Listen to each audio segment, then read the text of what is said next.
Hello, let's start with the next section, linear regression.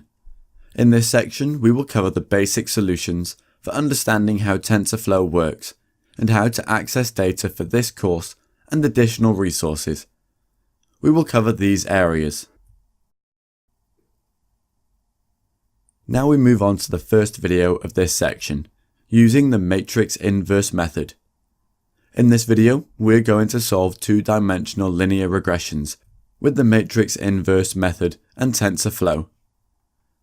Linear regression can be represented as a set of matrix equations. Here we are interested in solving the coefficients in matrix X. We have to be careful if our observation matrix A is not square. The solution to solving X can be expressed like this. Now let's solve it in TensorFlow. To get started, we load the necessary libraries, initialize the graph, and create the data.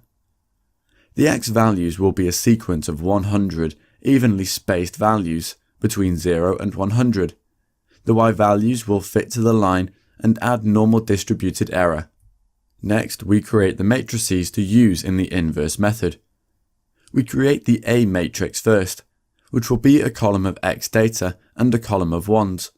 Then, we create the Y matrix from the Y data. We then turn our A and Y matrices into tensors.